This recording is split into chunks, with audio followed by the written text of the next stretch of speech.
The prison clock read 9:55. Matthew walked through the courtyard, his heart beating so hard that he seemed to want to escape his chest. The mysterious note was folded into his uniform pocket, his words etched into his mind like fire. I know you're innocent. I have proof. Tomorrow in the courtyard, 10 a.m. 5 minutes. 5 minutes that could change everything or crush his last hope. His eyes roamed every face, every movement, looking for some sign, some indication of who might have sent that message. Would he be one of the guards? Any inmates with connections in the outside world? Or just a cruel prank to torture an already broken man? 3 minutes. Matthew sat on a sidelined bench, trying to look casual as his stomach twisted in knots with anxiety. All around him, prison life followed its relentless routine. Inmates playing dominoes, others exercising, some just staring at the sky through the high bars, dreaming of freedom. 1 minute.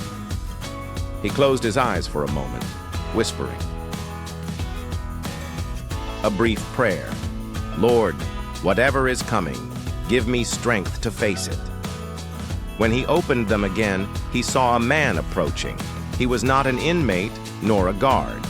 It was someone he would never expect to see there. Hello, Matthew, the man said, sitting down next to him. It's been a while, hasn't it? It was Carlos, the former accountant of the construction company. The same Carlos who, according to Dr. Mendez, was testifying against him in the investigation. What are you doing here? Asked.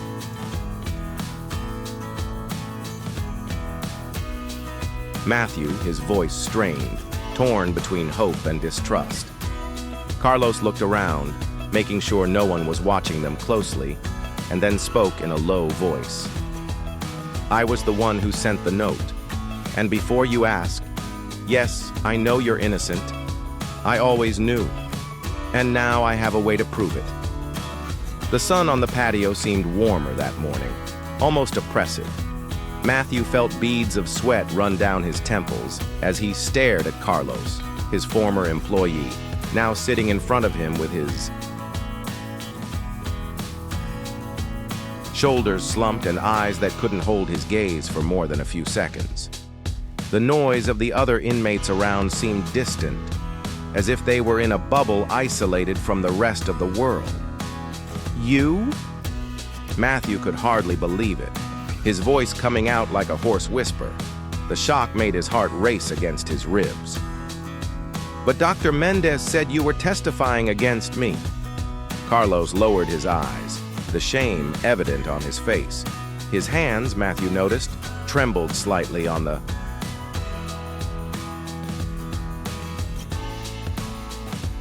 concrete table between them. Long, thin fingers with nails bitten to the flesh. Hands of someone who hadn't slept properly for a long time. It's true, Carlos admitted, running his tongue over his parched lips. I gave testimony against you. His voice cracked at the last word, as if each syllable was a small betrayal being revived. But it wasn't by choice. The dress uniform that Carlos wore, a well-pressed light blue shirt, dark twill pants, contrasted drastically with the faded and rough uniform that Mateus wore, a visual reminder of the gulf that now existed between their realities. What do you mean? Matthew leaned forward, keeping his voice low. She noticed a fresh scar on Carlos's chin that wasn't there before, and deep dark circles under her eyes that aged her normally youthful face. Carlos glanced quickly over his shoulder, checking that no one was close enough to hear. When he looked at Matthew again, his eyes were teary. Gustavo threatened me, Matthew, he said, his voice barely audible. He found out about my brother, Paulo, who is in prison for trafficking in Itaí. Carlos gulped, the Adam's apple rising and falling visibly in his throat. Gustavo has connections inside. He showed pictures of my brother in the courtyard, in the cafeteria, even sleeping in the cell, photos that only someone with privileged access could take. Subscribe to the channel. A bead of sweat ran down Carlos's face, leaving a bright trail on his pale skin. He said that if I didn't cooperate, I would cause Paulo to get into trouble in jail. The kind of trouble that leaves a mother without a child to visit on Sunday. Carlos closed his eyes for a moment, as if trying to push away terrible images. I have 3 young nephews, 8-year-old Luisa, 5-year-old twins Miguel and Rafael, who have depended on me since my brother was arrested. My sister-in-law died of cancer 2 years ago. I saw no alternative. The metallic noise of a door being closed somewhere in the courtyard made Carlos startled. Matthew watched the man in front of him with renewed attention. Carlos had always been a dedicated, quiet, efficient employee, the kind of person who came in early and left late, who knew the company's numbers better than anyone, who never got involved in office gossip. In the 5 years he had worked at the construction company, he had never given reason for distrust. Mateus remembered how Carlos had organized a collection among the employees when his sister-in-law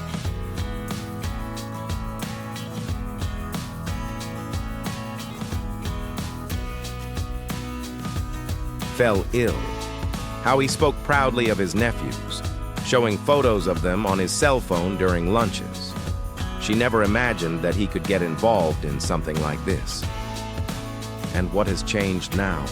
asked Mateus, still cautious, studying every micro-expression on Carlos's face. One part of him desperately wanted to believe, while another, forged by months of betrayals and deceptions, was on his guard. Carlos took a deep breath, as if gathering courage. When he spoke, his voice was choked with suppressed emotion. "I can't live with this anymore," he confessed, a tear finally escaping and leaving a wet trail on his cheek that he quickly wiped away with the back of his hand. "I can't sleep, Mateus.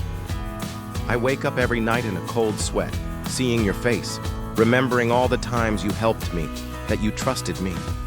Carlos looked at his own hands, now intertwined so tightly that his knuckles were white.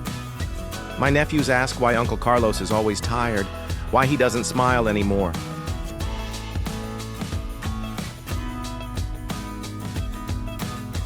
Luisa caught me crying in the bathroom last week." He shook his head slowly. "And then, the day before yesterday, I saw that report on Fantastico.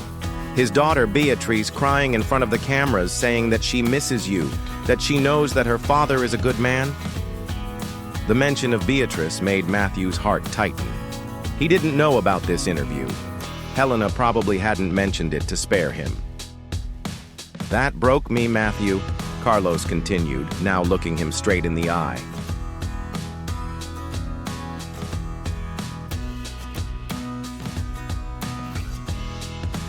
"To see that girl, almost the same age as my Luisa, suffering because of my cowardice.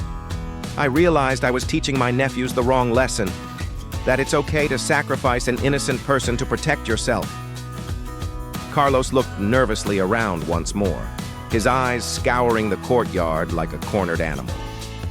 An inmate passed too close to the table, causing him to interrupt speech until he was at a safe distance. When he spoke again, his voice was even lower, almost a whisper. "But what really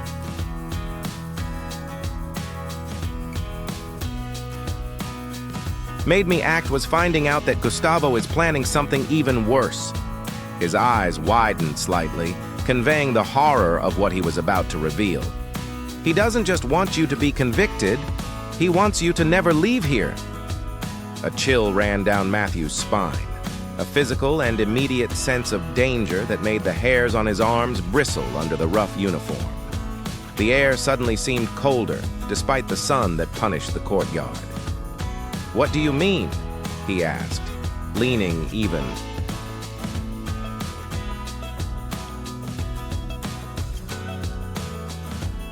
Further forward, his voice tense.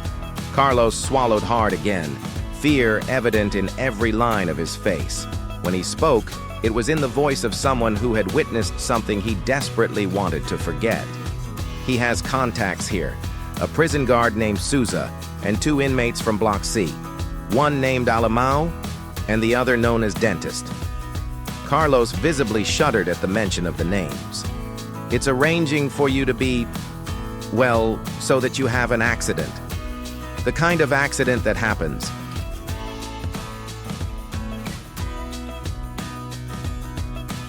In the shower, or during a fight in the courtyard, or maybe an overdose in the cell. Carlos made quotation marks in the air with his fingers as he uttered the words accident, fight, and overdose, the gesture making the implication even more sinister. I heard him talking about it with Ricardo last Wednesday. They were in Gustavo's office thinking I had already left. Gustavo said that he needed to solve the problem Mateus permanently before someone started asking inconvenient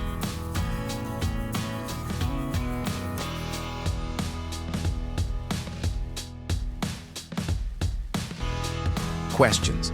He said he had already paid half and would pay the rest when the service was completed. The revelation hit Matthew like a punch in the stomach, leaving him momentarily breathless. It was one thing for Gustavo to lie, to manipulate evidence, to use the judicial system to take revenge. It was quite another to coldly plan an assassination. Mateus always knew that his former partner was capable of lying, manipulating, betraying. But planning his death? This took everything to a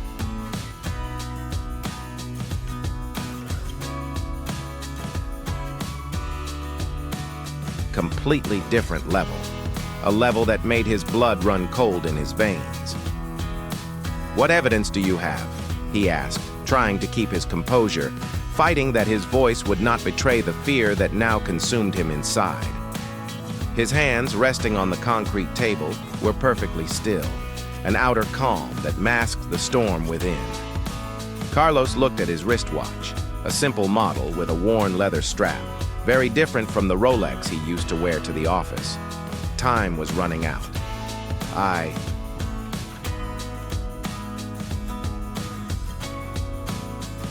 can't say much right now. My visiting time is almost up, he said, his words hurriedly leaving. But I have backups of emails, recordings of conversations, original documents that Gustavo altered to incriminate you. Carlos lowered his voice even more, leaning so much that their faces were less than a foot apart. I installed mirroring software on Gustavo's computer 3 years ago when I suspected that he was embezzling money. I never told anyone, not even you, because I wasn't sure. This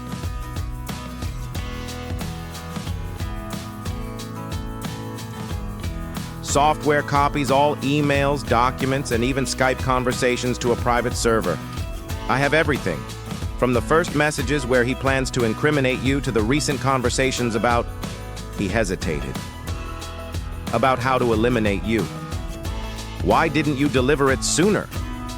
Matthew couldn't help but let an accusatory tone creep into his voice. Carlos's face contorted into an expression of pain and guilt. "Because I'm risking everything, Matthew," he replied, his voice trembling.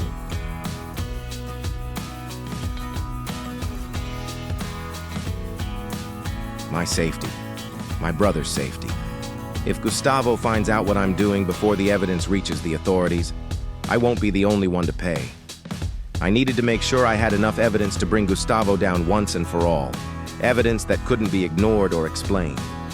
His eyes shone with determination through the suppressed tears. And now I do. A guard in gray uniform approached with heavy footsteps, the sound of his boots on the concrete announcing his arrival. His impassive face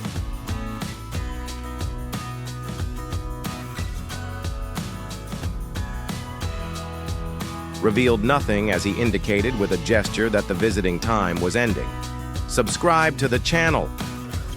5 minutes, he said dryly, before walking away to give the same information to other visitors. "One last thing," Carlos said hurriedly, leaning even further forward, his voice now just a breath of air. Stay tuned. Don't trust anyone inside until this is resolved, especially in Agent Souza. He is short, has a thin mustache, and a scar on his right eyebrow. Carlos hesitated for a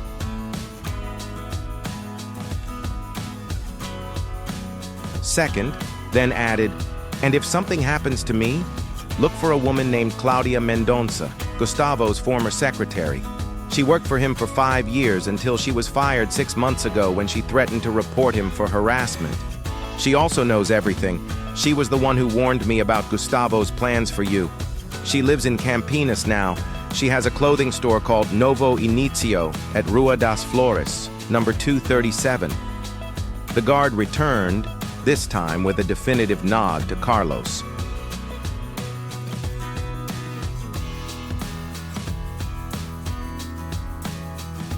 Time is up!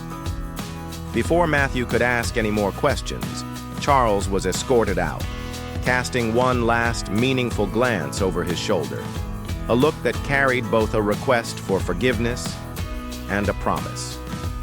Mateus sat for a few minutes, motionless, while the other inmates and their visitors said goodbye around. His mind worked frantically, processing everything he had just heard, the imminent danger, the possibility of concrete evidence, Carlos's betrayal, now explained. The conspiracy was much more sinister than he imagined. Back in cell 27 that night, lying in his uncomfortable bunk in the dim light that never went out completely, Matthew couldn't sleep. The thin mattress, which had already molded to the shape of her body after months of use, seemed particularly hard and unfriendly. Above him, Tiago snored softly. In the other bunk, Marcone turned around restlessly, while Seu Antonio breathed with the regularity of someone who found peace even in captivity. Carlos's revelations echoed in his mind like a scratched record, repeating themselves endlessly. Every sound in the hallway, every shadow that moved beyond the bars, every step of guard making night patrols now carried a potential threat. If Gustavo was really planning to silence him permanently, every day, every hour, every minute in prison could be fatal. Matthew observed his own hands in the dim light, turning them slowly. Hands that had built buildings, signed millionaire contracts, hugged his daughter, caressed Helena's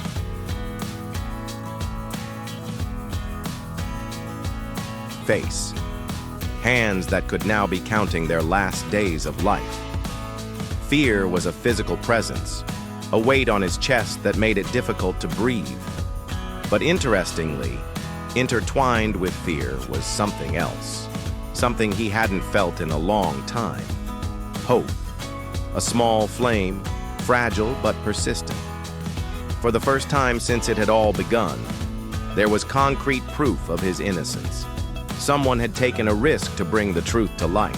Someone who had nothing to gain and everything to lose had chosen to do the right thing, even if belatedly. Matthew closed his eyes, feeling the weight of the small Bible he kept under his pillow. Careful not to make a sound, he slid his hand under the rough fabric and touched the worn cover of the book, as if seeking a tangible connection to something bigger than his current situation. God, he whispered in the darkness, so low that only he himself could hear. Protect Charles. It makes him able to deliver this evidence safely. His voice cracked slightly before continuing. And thank you. Thank you for not abandoning me when all seemed lost. Simple prayer, devoid of formalities or eloquence, was genuine as few in his life had been. It was not the prayer of someone who sought to negotiate with the divine, but of someone who began to see greater patterns in the midst of the chaos of his existence. The 3 days that followed were the longest of Matthew's life. Every moment was lived in a state of high alert. Every interaction,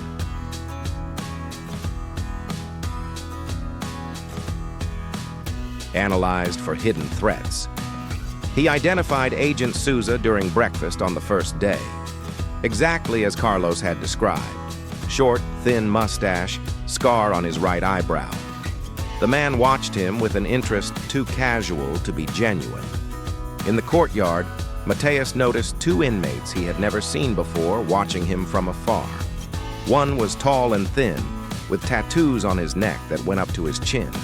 The other, more burly, had a strange smile that revealed perfectly aligned teeth, artificially. Perfect. German and dentist, he assumed, feeling a shiver run down his spine. Mateus changed his routines, never showering at the same times, always staying close to groups of other inmates, avoiding isolated corners of the courtyard. At night, he slept only in short, intermittent naps, waking up at the slightest noise. Mr. Antonio noticed the change in his behavior. "Something disturbs you, my friend," the old man remarked over dinner on the second day, his voice low and his eyes perceptive. "More than usual." Matthew hesitated, remembering Carlos's warning not to trust anyone. But if there was anyone in that place he could trust, it was Mr. Antonio. "I need to be careful," he replied vaguely, pushing the bland beans with the plastic spoon. "I received worrying information." Mr. Antonio nodded slowly, understanding without the need for further explanation. "I'll keep an eye on it too," he said simply, turning his attention to the meal as if they had discussed the weather. On the morning of the fourth day, the tension was almost unbearable. Matthew had barely slept, his nerves were on edge, and every muscle in his body ached with the constant tension. During breakfast, served at 6:30 a.m. in the communal dining hall, Mr. Antonio sat next to him with a grave expression that accentuated the deep wrinkles on his aging face. "Something's going on," the old man said in a low voice, his eyes scanning the cafeteria with the attention of someone who had spent years observing the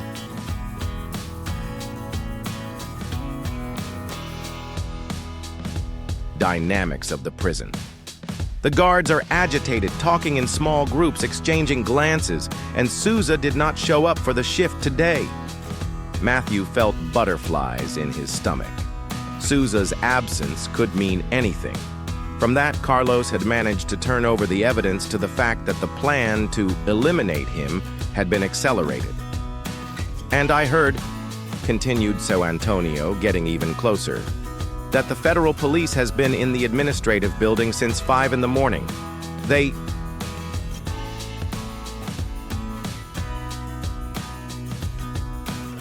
arrived in 3 vehicles without sirens." Matthew felt his heart race. Is it possible that... Before he could answer, a guard, not Souza, but a younger man with a serious expression, approached his desk with determined steps.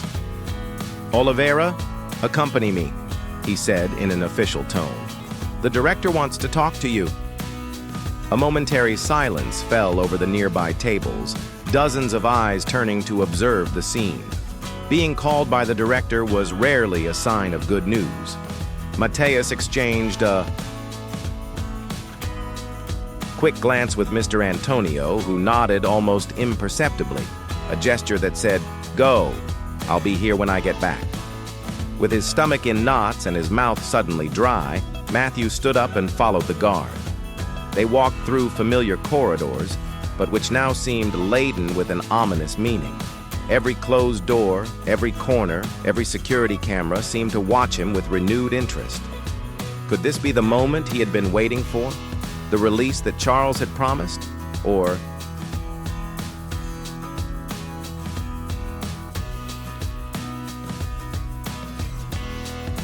was he walking into an elaborate trap, being taken to some secluded corner where German and dentist were waiting for him?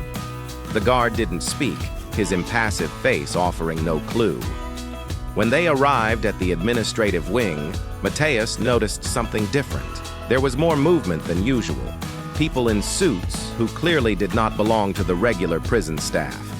Finally, they stopped in front of the director's door. The guard knocked twice, waited for the answer from inside, and then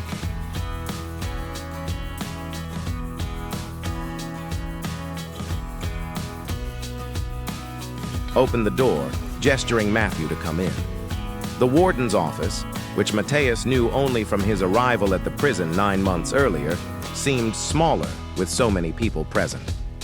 Behind the dark wood desk was Director Almeida, a middle-aged man with gray hair and a usually stern expression, now replaced by something more complex, a mixture of discomfort and resignation.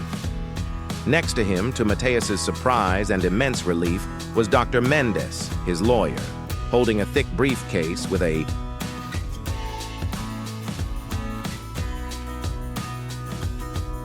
twinkle in his eyes that he had not seen for months. And completing the picture, 2 men and a woman in impeccable dark suits, with an upright posture and professional expressions that could only belong to federal agents. "Mr. Oliveira," said one of the men, stepping forward and briefly presenting a badge. "I am Special Agent Rodriguez, and these are Agents Costa and Ferreira. We have information that may be of interest to you." The formal tone could not completely hide what Matthew immediately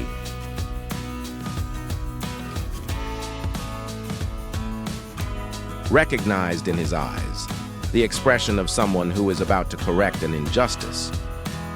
"Mr. Oliveira," the agent continued, "in the last 48 hours, we have received a substantial body of evidence related to your case.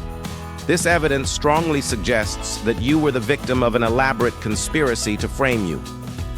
Mateus looked at Dr. Mendez, who couldn't hide a smile. "Carlos did it," said the lawyer. "He turned over everything, emails, recordings, original and altered documents. It's more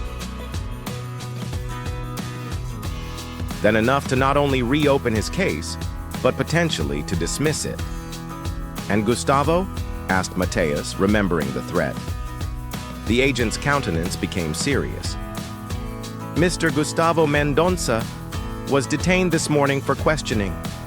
During the search of his residence and office, we found additional evidence not only of fraud and falsification of evidence, but also of a plan to," he hesitated, "to ensure that you could not testify against him." So Carlos was right. Gustavo actually planned to silence him permanently. "And Ricardo?" asked Mateus, thinking of his former friend and accountant. "He is also being interrogated," the agent replied. "It appears that he was coerced into participating in the scheme through blackmail related to some tax irregularities in his personal business. He is already cooperating and confirming the version presented by Mr. Carlos Ferreira." The director of the prison, who until then had been watching in silence, finally spoke. "Mr. Oliveira, in view of these new developments, we are processing your immediate release. There are some bureaucratic procedures to be completed, but you should be free to go home today." Free. The word echoed in Matthew's mind like a distant bell. After 9 months of nightmare, he would finally return home, to Helena, to Beatrice. "There's one more thing you should know," Dr. Mendez said as the agents and the principal left to arrange for the necessary documents. "Carlos is under police protection. He received threats.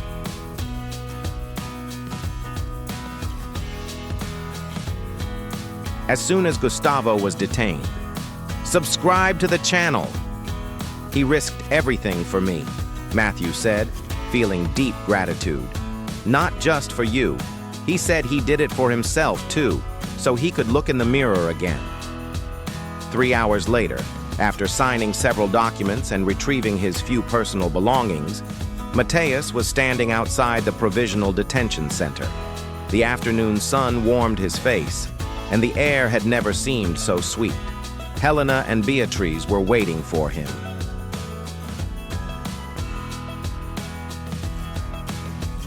having been warned by Dr. Mendez.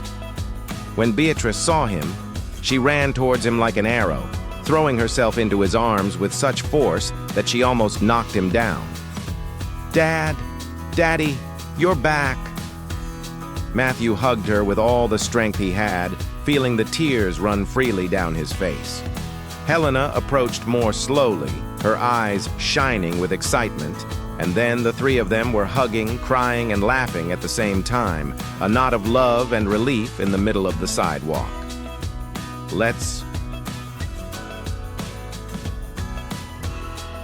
go home," Helena said finally, wiping away her tears. House. Not the small, borrowed apartment where Helena and Beatrice were living, but the concept of home, of belonging, of being with the people she loved.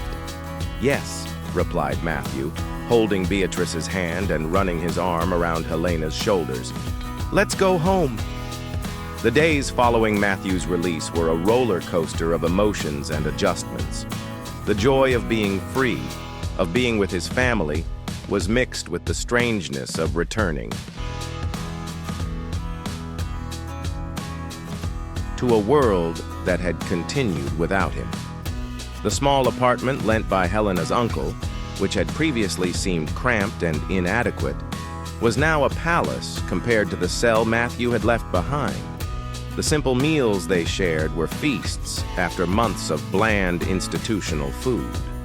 And the luxury of being able to hug Helena and Beatrice at any time, with no guards watching, no limited time, was something he couldn't appreciate enough. But there were also challenges. Matthew's name had been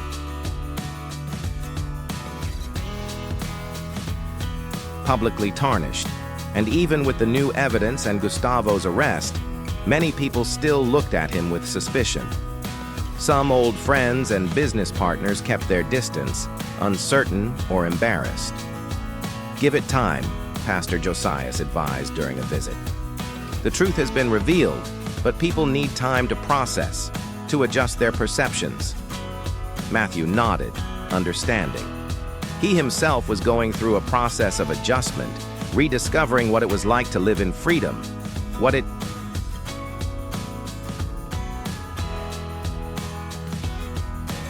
was like to be a full-time father and husband again. "The hardest thing," he confessed to the pastor, "is dealing with anger.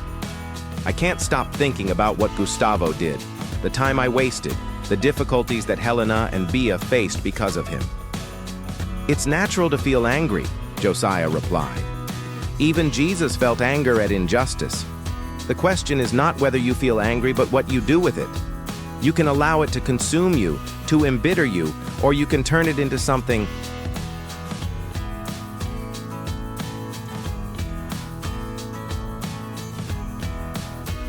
constructive. How? Channeling it to rebuild what was destroyed. Not just your company or your reputation, but also to help others who are going through similar situations. The pastor's words stayed with Matthew in the days that followed. Reconstruct. Not just going back to what it was before, but building something new, something better, something that incorporates the lessons learned during their time in prison. 2 weeks after his release, Matthew received news that would change the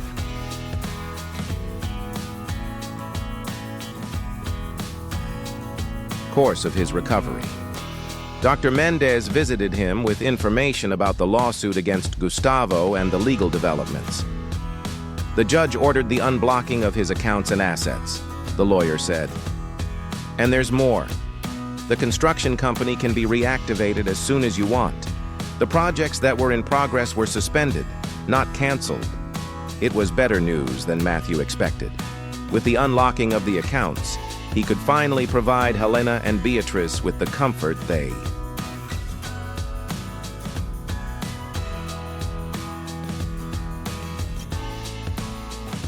had lost. They could return to their own home. Beatrice could return to her old school. Helena would no longer need to work in low-paid jobs to supplement her income. But when he thought about reopening the construction company, Mateus felt an unexpected hesitation. Something wrong? asked Dr. Mendez, noting his expression. I don't know if I want to go back to the construction company, admitted Mateus. At least not in the same way. That night, he shared his thoughts with Helena while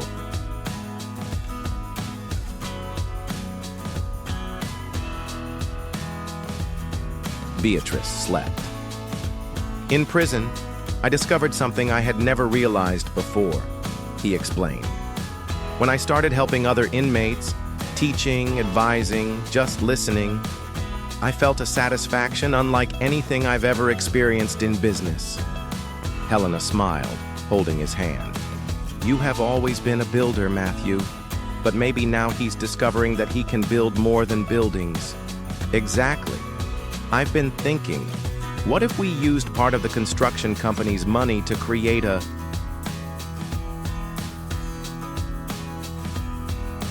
foundation?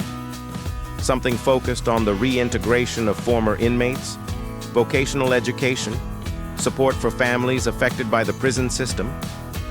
Helena's eyes lit up. That would be wonderful, and it makes perfect sense, considering what we have experienced. I could keep some of the construction company's projects, the most important ones, to ensure our financial stability, but I would dedicate most of my time to the foundation. And I could help, Helena offered. My experience as a teacher would be useful for developing educational programs. In the following months, the dream began to take shape.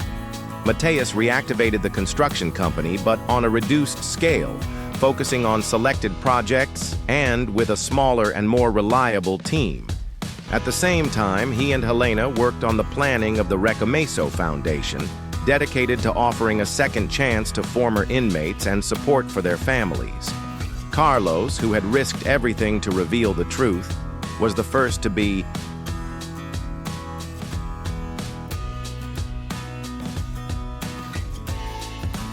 invited to work at the foundation, taking responsibility for financial management. His knowledge and experience were valuable, but more important was the integrity he had shown when it mattered most. Pastor Josias became an important advisor and partner, helping to establish connections with other organizations and churches that could support the foundation's work. And, to Mateus's surprise, Seu Antonio, the former pastor who had been his mentor in prison, was released after a review of his case.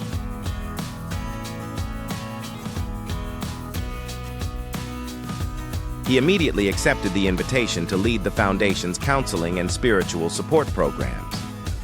It's as if a circle is closing, commented Seu Antonio during a planning meeting. What the enemy planned for evil, God has turned into good. The phrase resonated deeply with Matthew. That was exactly what was happening. The time in prison, which should have been only suffering and loss, had turned into an opportunity for growth, for discovering a new purpose, for impacting lives in a way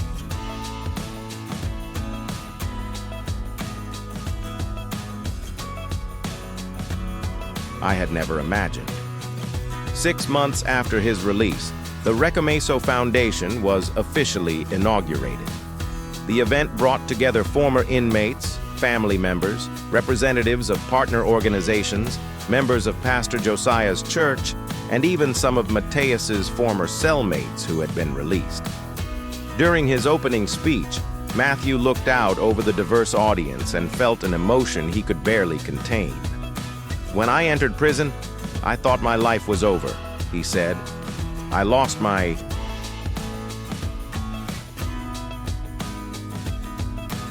freedom, my reputation. I almost lost hope. But I found something I never expected to find.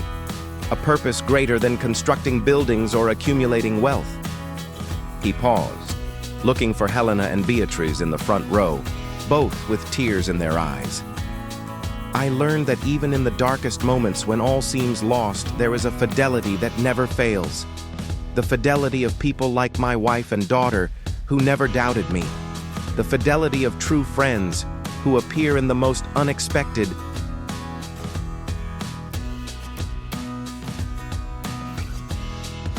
places, and above all, the faithfulness of God, who transforms our greatest tragedies into opportunities for growth and renewal. At the end of his speech, Matthew asked everyone to stand up to sing together the hymn that had touched his heart on that first visit to the church so long ago. Thou art faithful, O Lord, my heavenly Father. Thou shalt give full power unto thy children. The voices came together, some strong and confident, others trembling with emotion, but all proclaiming a truth.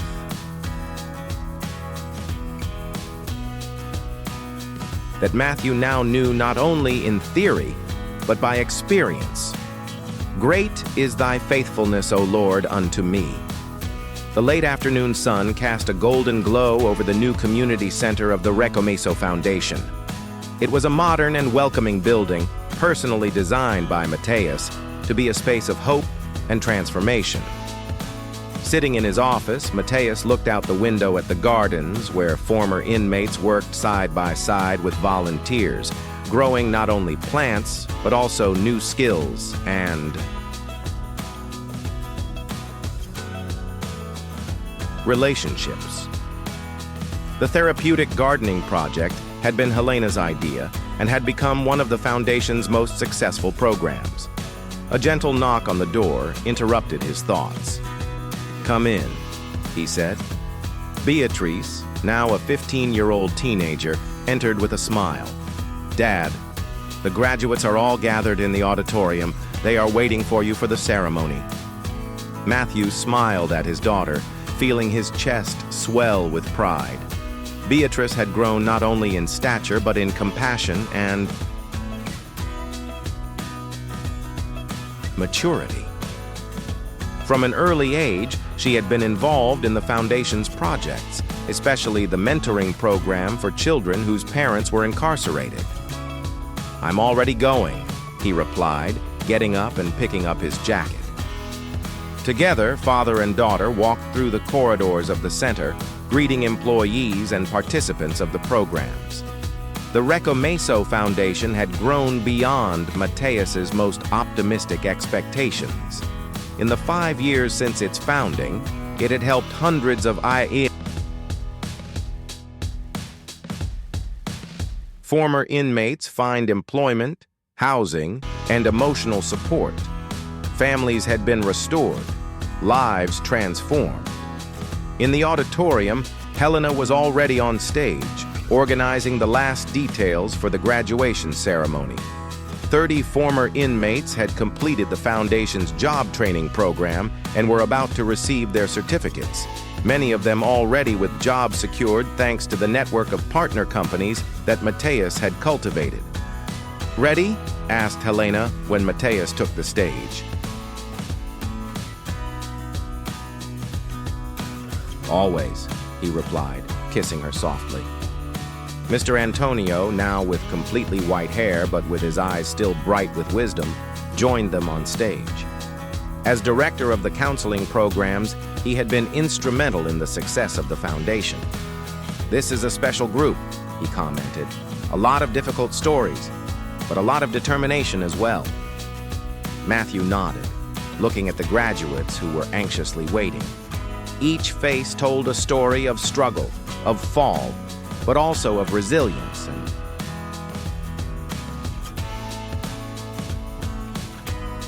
hope. The ceremony was simple but emotional.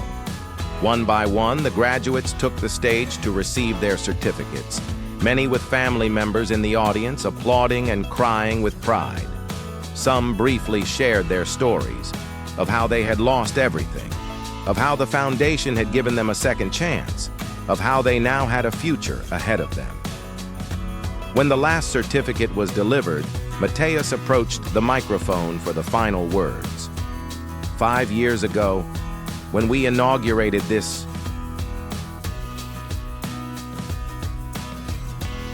Foundation, I said that I had learned about faithfulness in the darkest moments of my life. Today, looking at each of you, I see that lesson confirmed once again. He paused, letting his gaze roam the auditorium. You have faced challenges that many could not have imagined. They were judged, rejected, forgotten, but they remained faithful to their commitment to rebuild their lives.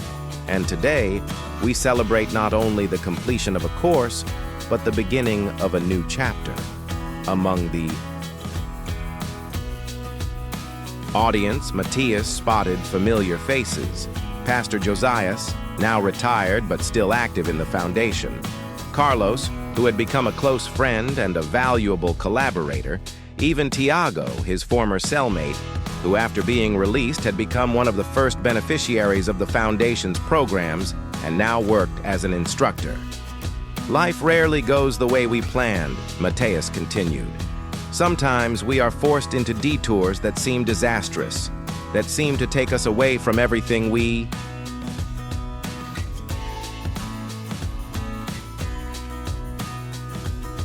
value. But often, it's these detours that lead us to discover our true purpose. He looked at Helena and Beatrice, the two people who had remained by his side in the darkest moments, who had never lost faith in him. I learned that true freedom is not in the absence of bars or walls, but in the ability to find meaning even in the most limiting circumstances. And that true wealth is not in bank accounts or property, but in the relationships we build, in the lives we touch. At the end of his speech, Mateus asked everyone to stand up for a final moment. As had become a tradition in all foundation ceremonies, the voices came together in the anthem that had become a symbol of everything that the Recomeço Foundation represented. Thou art faithful, O Lord, my heavenly Father. Thou shalt give full power unto thy children. As he sang, Matthew reflected on the journey that had brought him there. The business success, the devastating fall, the months in prison, the unexpected release, and now, this new chapter I could never have imagined. If you could go back in time and avoid all suffering, would you have done that?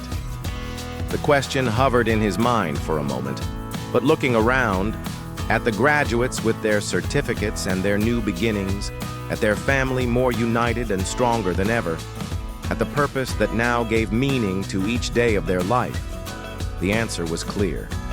Every step of the journey, even the most painful, had been necessary to bring him here.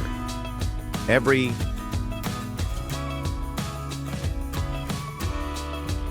challenge, every betrayal, every moment of despair had contributed to shaping the man he had become.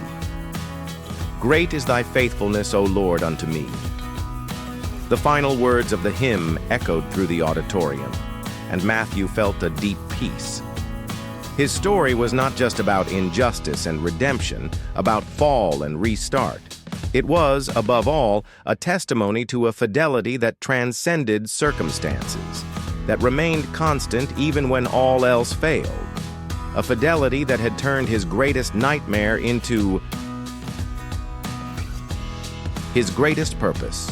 A fidelity that continued to write its history, page after page, chapter after chapter.